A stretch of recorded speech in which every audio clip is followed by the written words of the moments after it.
Supreme court ने voter verification paper audit trial यानी कि वीवीपैट के साथ इलेक्ट्रॉनिक वोटिंग मशीन यानी ईवीएम पर डाले गए वोटों के पूर्ण सत्यापन की मांग के मामले में बड़ा फैसला सुनाया है।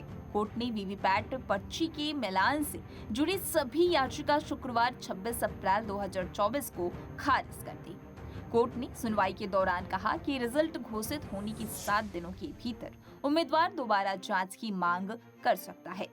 माइक्रो कंट्रोलर की मेमोरी की जांच इंजीनियर करेंगे। इस जांच का खर्च उम्मीदवार को उठाना होगा। कोई भी गड़बड़ी साबित होने पर स्थिति में खर्च किया गया पैसा वापस किया जाएगा। फैसला सुनाते हुए जस्टिस संजीव खन्ना और जस्टिस दीपांकर दत्ता की पीठ ने चुनाव आयोग को अहम सुझाव भी दिया। सुप्रीम कोर्ट ने कहा कि भविष्य में वीवीपैट पर्ची में बार कोड का विचार किया जाना चाहिए। बेंच के सामने जो याचिका दी गई थी उसमें बैलेट पेपर से चुनाव कराने की मांग भी की गई थी, जिसे सुप्रीम कोर्ट ने खारिज कर दिया है। पिछली सुनवाई के दौरान ही अदालत ने इस मामले में फैसला सुरक्षित रख लिया था। अब पिछली सुनवाई में क्या हुआ था, इसके बारे में भी विस्तार से आपको बताते हैं।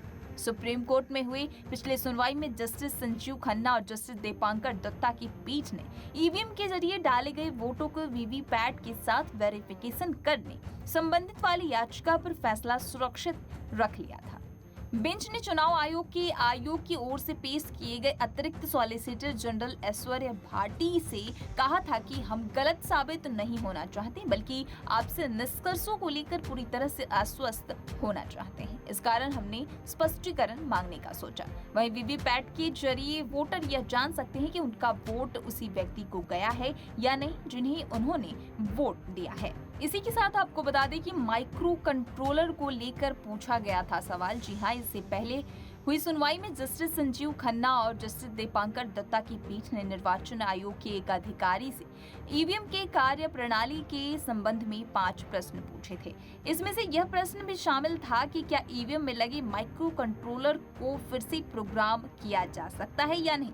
पीठ ने कहा कि उससे कुछ पहलुओं पर स्पष्टीकरण की जरूरत है, क्योंकि आयोग की तरफ से ईवीएम के बारे में बार-बार पूछे जाने वाले प्रश्नों पर दिए गए उत्तरों को लेकर कुछ भ्रम की स्थिति है। पीठ ने कहा था कि हम अपने निष्कर्षों को तथ्यात्मक रूप से गलत नहीं होने देंगे, बल्कि पूरी तरह से सुनिश्चित होना चाहते हैं। इस तरह की तमाम जानकारियों से रूबरू होने के लिए पंजाबकेसरी.com को लाइक, शेयर, सब्सक्राइब करना न भूलें। धन्यवाद।